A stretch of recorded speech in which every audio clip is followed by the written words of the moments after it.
Shalom saudara, kembali lagi bersama saya Christian Riff di dalam Friday Hymn Season yang kedua. We tell the stories and sing the melodies.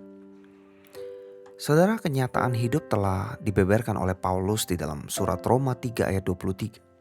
Bahwa semua orang tanpa terkecuali telah berbuat dosa dan telah kehilangan kemuliaan Allah.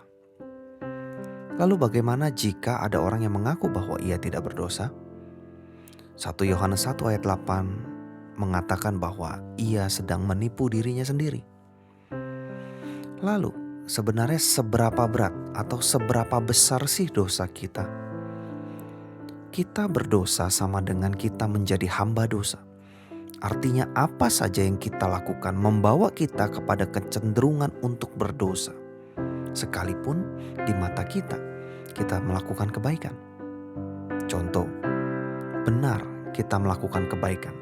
Namun jika kita gali ke dalam hati kita, apa tujuan kita sebenarnya di dalam melakukan kebaikan itu? Apa motivasi kita? Apa intensi kita? Supaya dosa saya berkurang? Supaya kebaikan saya dipuji orang? Pada dasarnya manusia itu memikirkan dirinya sendiri saja. Jika demikian, dosa itu sangat berat dan besar karena membelenggu seluruh aspek kehidupan manusia. Oleh sebab itu, tidak ada manusia yang dapat menyelamatkan dirinya sendiri. Lalu bagaimana sekarang? Apakah kita hanya menunggu waktu untuk binasa? Yesus Kristus memberikan jalan keluar. Dosa yang sangat besar itu hanya dapat ditebus dengan darah yang tak bernoda dan tak bercacat, yaitu darah Yesus. Ia mewakili manusia yang berdosa, namun ia juga Allah yang tidak berdosa. Seberapa besar kuasa darah Yesus? Kuasa darah Yesus sanggup menebus umatnya dari dosa yang membelenggu.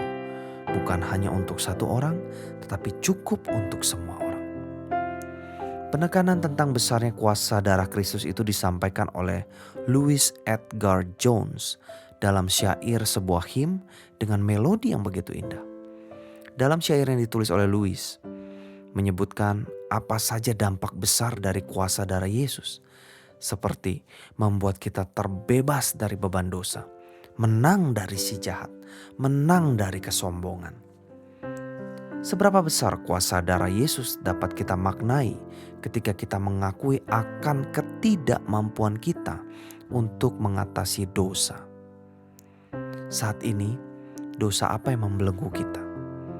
Serahkan pada Yesus. Percayalah akan darahnya yang sanggup menyucikan kita. Bahkan dari dosa yang paling kuat membelenggu kita saat ini. Akhir kata, selamat menjalani kehidupan yang disucikan dan dibebaskan dari belenggu dosa oleh karena kuasa darahnya.